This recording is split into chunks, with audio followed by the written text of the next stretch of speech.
श्री दुर्गाये नमः। आदरणीय भक्तजनों, सादर प्रणाम।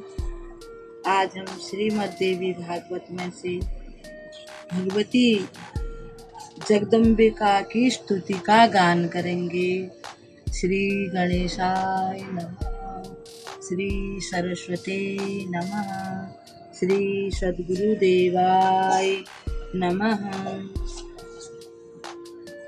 जब माता जगदम्बा ने भगवान श्री विष्णु जी, श्री ब्रह्मा जी और श्री शिव जी को दर्शन दे करके सृष्टि रचना करने के लिए और उसका पालन संहार करने के लिए कहा, तब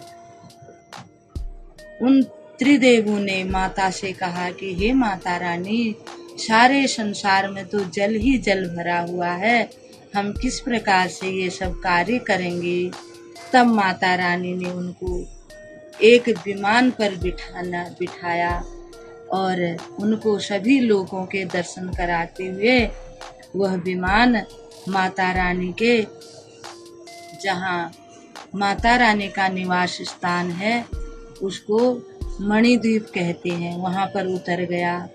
वहाँ जाकर भगवान विष्णु और भगवान श्री शिव जी और श्री ब्रह्मा जी ने माता रानी के दर्शन किए। ये सब हमने कल की कथा में सुना। आज हम माता रानी की स्तुति किस प्रकार से त्रिदेव कर रहे हैं वह सब सुनेंगे और हम सब भी माता की इस स्तुति से माता को प्रसन्न कर सकते हैं और अपना कल्याण कर सकते हैं। त्रिदेव यानी कि श्री शिव जी, श्री ब्रह्मा जी और विष्णु जी कहते हैं कि हम लोग बार बार प्रणाम करते हुए जगदम्बा भगवती के पास चले गए। यानी कि ब्रह्मा जी श्री नारद जी को कथा सुना रहे हैं।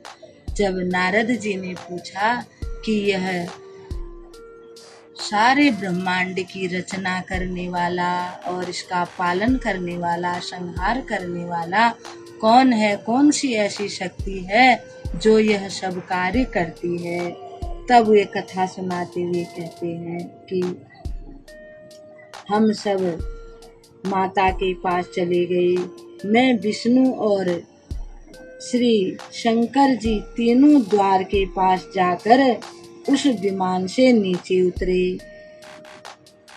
जब देवी ने हम तीनों को द्वार पर देखा तब वे मुस्कुराकर हंसने लगी और हम तीनों को तुरंत ही स्त्री रूप में परिवर्तित कर दिया। अब जो त्रिदेव थे वो त्रिदेवियां बन गई माता रानी के मुस्कुरान मात्र से ही। हम उत्तम आभूषणों से अलंकृत रूप वाली युवती बन गए। हमारे आश्चर्य की सीमा न रही। हम उस देवी के पास चले गए। हम स्त्री रूप में थे। हम भगवती को प्रणाम करके उनके सामने बैठ गए। वहाँ देवी की हजारों सहेलियां विराजमान थी। नारद, मैंने वहाँ जो अद्भुत दृश्य देखा उसका वर्णन करता हूँ, तुम ध्यान से सुनो। भगवती भुवनेश्वरी के चरण कमल के समान कोमल थे। यानी जैसे कमल होता है, कमल का पुष्प, उस प्रकार से कोमल थे। उनके नख दर्पण का काम कर रहे थे। यानी कि उनके जो नाखून थे वो जैसे हम शीशे में अपना चेहरा देखते हैं ऐसे उसमें साफ दिखाई दे रहा था। भगवती के नख में ही मुझे स्थावर जंगम सारा ब्रह्मांड, ब्रह्मा जी, विष्णु जी, महेश जी, यमराज, अग्नि, वायु, वरुण, कुबेर, त्वष्टा, सूर्य, चंद्रमा, समुद्र, पर्वत, इंद्र, अप्सराएं, गंधर्व, नदियां, विश्वा, वसु, चित्रकेतु, तुम्बरु, नारद, चित्रांगद, श्वेत, हाहा, हुहु, साध्य, सिद्ध, वसुगण, अश्वनी कुमार, पितरों का समुदाय, ब्रह्मलोक, वैकुंठ लोक, राक्षस, उरग, किन्नर, नाग, शेष, प्रकृति तथा पर्वत श्रेष्ठ कैलाश में सब के सब दिखाई पड़े। यानी माता के जो नाखून थे, नख थे, उनमें ये सारे जितने भी समुदाय हैं सृष्टि में के पहले, उन सब का दर्शन ब्रह्मा जी कह रहे मैंने कर लिया। वही मेरा जन्म स्थान कमल भी था, जिस पर मैं सबसे पहले प्रकट हुआ था कमल में, वह भी मुझे दिखाई दिया। उसी पर मैं 4 मुख वाला ब्रह्मा बैठा था। शेष शैया पर भगवान विष्णु दिखाई पड़ रहे थे। मधु कैटभ भी दिखाई दे रहे थे। विष्णु जी और शिव जी का भी मन आश्चर्य में डूब गया। हे नारद, तब मैं विष्णु और शिव जी हम तीनों ने मान लिया ये देवी अखिल विश्व की जननी है। हम तीनों उस देवी की झांकी देखते रहे। इतने में 100 वर्ष का समय व्यतीत हो गया। स्त्री वेश में रूपांतरित श्री विष्णु ने समयानुसार उन भगवती भुवनेश्वरी की स्तुति करनी शुरू कर दी। हम तीनों स्त्री बने हुए थे। तब विष्णु भगवान ने सबसे पहले माता जी की स्तुति की। भगवान विष्णु बोले, प्रकृति देवी को नमस्कार है। मनोरथ पूर्ण करने वाली कल्याण स्वरूपिणी माता को नमस्कार है। वृद्धि एवं सिद्धि स्वरूपा भगवती माता को बार बार नमस्कार है। आपके द्वारा निर्मित जितने भुवन हैं, हम उनकी झांकी आपके शक्तिशाली नख दर्पण में देख रहे हैं। आप महाविद्या स्वरूपिणी हैं। आपका विग्रह कल्याणकारी है। आप सब मनोरथ पूर्ण करने वाली हो। मैं बारंबार आपके चरणों में मस्तक झुकाकर प्रणाम करता हूँ। भगवान विष्णु की स्तुति जब पूरी हो गई, तब भगवान शिव जी स्तुति करते हुए बोले, देवी, यदि महाभाग विष्णु आप द्वारा ही प्रकट हुए हैं, तो वे आपके ही बालक हुए। इसी प्रकार मैं और ब्रह्मा जी भी आपके ही बालक हुए। शिवे, समस्त विश्व की सृष्टि करने में आप बड़ी ही चतुर हो।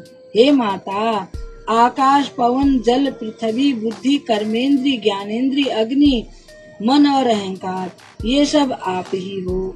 इस चराचर संसार को आपने ही बनाया है। हे माता, ब्रह्मा, विष्णु और शिव का रूप धारण करके आप ही संहार को निर्मित करती हो। संसार का आप ही विस्तार करती हो, रचना करती हो, पालन करती हो और अंत में उसका संहार कर देती हो। ब्रह्मा जी ने बताया, भगवान शंकर द्वारा स्तुति करने पर भगवती जगदम्बिका ने निर्वाण मंत्र का स्पष्ट उच्चारण किया। यानी उन्हें निर्वाण मंत्र का उपदेश किया, जिसे सुनकर महादेव शिव जी को अपार हर्ष हुआ। भगवती जगदम्बिका के चरणों में सिर झुकाकर वे उन्हीं के पास बैठ गए। फिर जब स्तुत कर शिव जी वहाँ बैठ गए, फिर मैं भी महामाया जगदम्बिका के चरणों में गिरकर बोला, हे माता, आप अखिल संसार की सृष्टि करने वाली हो। भवानी आप ही हो। आद्या शक्ति आप ही हो।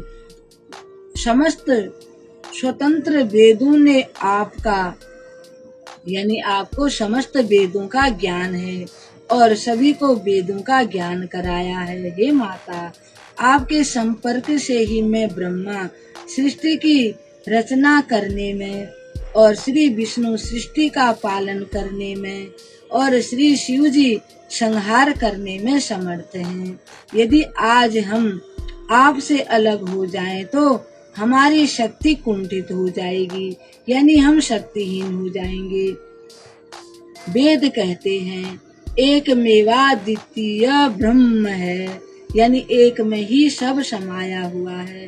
तो क्या वह आत्मा स्वरूपा आप ही हैं या वह कोई और ही पुरुष है? मेरे इस संदेह का निवारण करने की कृपा करें। किसी महान पुण्य के प्रभाव से ही मुझे आपके चरणों की सेवा सुलभ हुई है। आपका दर्शन हुआ है।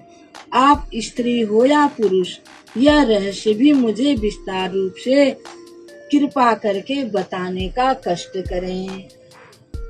जब ब्रह्मा जी ने इस प्रकार से स्तुति की, माता मुस्कुराने लगी। अब इस कथा को हम यहीं पर विराम देते हैं और कल माता रानी की